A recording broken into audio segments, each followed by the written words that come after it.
Hello friends, આજે આપણે બનાવીશું સાબુદાણાને પલાળ્યા વગર ઝટપટ બની જતી સાબુદાણાની ખીચડી. ખૂબ જ ટેસ્ટી બને છે. તો અચાનક કોઈ મહેમાન આવે અથવા તો સાબુદાણા પલાળવાનું ભૂલી ગયા હોય ત્યારે તમે ફક્ત 10થી 15 જ મિનિટમાં સાબુદાણાની ખીચડી બનાવીને તૈયાર કરી શકો છો. તો હું છું નિરાલી અને નિરાલીસ કિચનમાં તમારું સ્વાગત છે.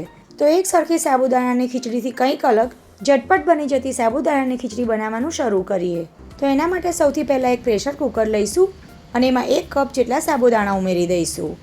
સાબુદાણાને આપણે પલાળવાના નથી, ફક્ત ધોવાના છે. તો ઉપવાસ માટે જે આપણે સાબુદાણા ઉપયોગમાં લઈએ છીએ એ જ મેં અત્યારે 1 કપ લીધા છે. તમે નાની સાઇઝના સાબુદાણાનો ઉપયોગ પણ કરી શકો છો. હવે આ સાબુદાણાને આપણે સારી રીતે ધોઈ લેવાના છે. તો સાબુદાણાને આપણે પ્રેશર આપીને ધોવાની કોઈ જરૂર નથી. આ રીતે હલકા હાથે મિક્સ કરતાં 2 થી 3 વાર પાણી બદલીને સારી રીતે ધોઈ લેવાના છે. હવે સાબુદાણાને સારી રીતે ધોઈ લીધા પછી આપણે જે કપથી સાબુદાણા લીધા છે એ જ કપના માપથી 2 કપ ભરીને આપણે એમાં પાણી ઉમેરી દઈશું. સાથે જ એમાં 1/2 ટીસ્પૂન જેટલું સિંધવ મીઠું અને 1 ટેબલસ્પૂન જેટલું ઘી ઉમેરી દઈશું અને બધી જ વસ્તુને એકદમ સારી રીતે મિક્સ કરી દઈશું. ઘી અત્યારે ઠરેલું છે પણ પાણી જેવું જ ગરમ થશે એટલે ઘી એકદમ સરસ પાણી સાથે મિક્સ થઈ જશે. હવે આપણે પ્રેશર કુકરનું ઢાંકણ બંધ કરી દઈશું અને કુકરને ગેસ પર મૂકી દઈશું. પ્રેશર કુકરમાં આપણે કોઈ વિસલ નથી કરવાની. લો ટુ મીડિયમ ફ્લેમ પર પ્રેશર કુકરમાં હવા ભરાય અને આ રીતે થોડું પાણી બહાર આવે એવું લાગે ત્યાં સુધી થવા દેવાનું છે. હવે તમે જોઈ શકો છો કે પ્રેશર કુકરમાં હવા ભરાઈ ગઈ છે.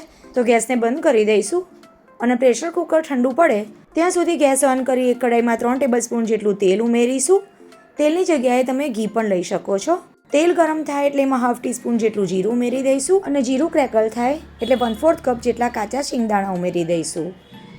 શિંગદાણા એકદમ સરસ ક્રિસ્પી થઈ જાય ત્યાં સુધી સાંતળી લઈશું. તો 2 થી 3 જ મિનિટમાં શિંગદાણા આપણા એકદમ સરસ સંતળાઈ ગયા.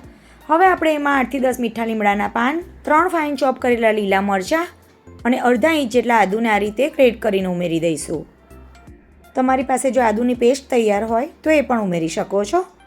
હવે લો ફ્લેમ પર આદુ મરચાંની કચાશ નીકળી જાય ત્યાં સુધી સાંતળી લઈશું અને ત્યાર પછી એમાં એક રફલી ચોપ કરેલો બટાકો ઉમેરી દઈશું. મેં અત્યારે અહીં એક મોટો બટાકો લીધો છે પણ તમારી ચોઈસ પ્રમાણે તમે બટાકાની ક્વોન્ટિટી પ્લસ માઇનસ કરી શકો. ગેસની મીડિયમ ફ્લેમ પર બટાકાને આપણે 1 મિનિટ સુધી સાંતળી લેવાના છે. તો લો ફ્લેમ પર બટાકાને સંતળાતા 1 મિનિટ જેટલો સમય થઈ ગયો અને બટાકા આપણા એકદમ સરસ સંતળાઈ ગયા છે. ત્યારે આ સ્ટેજ પર આપણે એમાં ઉમેરીશું પાણી. તો 1 કપ જેટલું પાણી મેં અત્યારે ઉમેર્યું છે. સાથે સ્વાદ પ્રમાણે સિંધવ મીઠું ઉમેરી દઈશું અને મીઠું આપણે પહેલાં પણ ઉમેર્યું છે એટલે વધારે ના થઈ જાય એનું ધ્યાન રાખવાનું. આ ખીચડીને જો તમારે વ્રત કે ઉપવાસના ઉપયોગમાં ના લેવાની હોય તો આ સાથે જ તમે એક રફલી ચોપ કરેલું ટામેટું પણ ઉમેરી દેજો. સ્વાદમાં ખૂબ જ સરસ લાગશે. હવે ઢાંકણ ઢાંકી દઈશું અને બટાકાને ચડવા દઈશું. ત્યાં સુધીમાં આપણા સાબુદાણા સોફ્ટ થઈ ગયા છે કે નહીં એ ચેક કરી લઈએ. પ્રેશર કુકરમાંથી પ્રેશર રિલીઝ થઈ ગયું છે અને તમે જોઈ શકો છો સાબુદાણા આપણા એકદમ સરસ ટ્રાન્સપરન્ટ થઈ ગયા છે. એકદમ સરસ કૂક પણ થઈ ગયા છે અને તળિયે બિલકુલ ચોંટ્યા પણ નથી. હવે આપણે બટાકાને ચેક કરી લઈએ.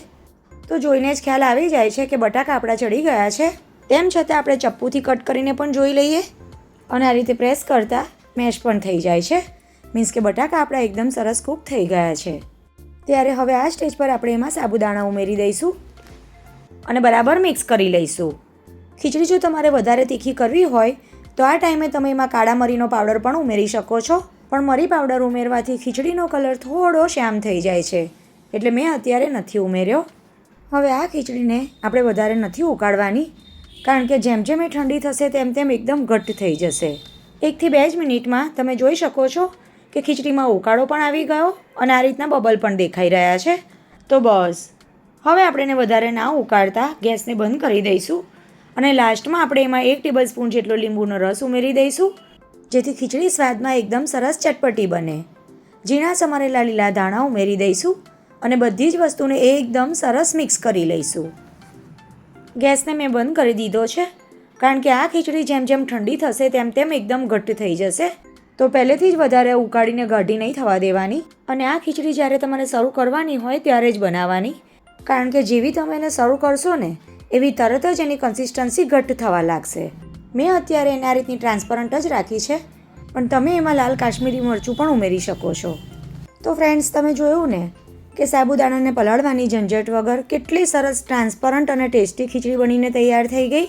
તો ગરમા ગરમ સુપર ટેસ્ટી એવી સાબુદાણાની ખીચડીને સર્વ કરી લઈએ. ખાવામાં એકદમ ટેસ્ટી અને બનાવવામાં ખૂબ જ સહેલી એવી આ મજેદાર ખીચડી નાના બાળકોથી લઈને મોટા સુધી બધાને બહુ જ ભાવશે. તો એકની એક ખીચડી ખાઈને કંટાળી ગયા હોય તો એકવાર આ રેસીપી ચોક્કસથી ટ્રાય કરજો. અને રેસીપી સારી લાગી હોય તો વિડીયોને લાઇક કરજો, શેર કરજો અને આવી જ બીજી નવી રેસીપી જોવા માટે નિરાલીસ કિચનને સબસ્ક્રાઈબ કરજો. તો ફરી મળીશું એક નવી રેસીપી સાથે. આવજો.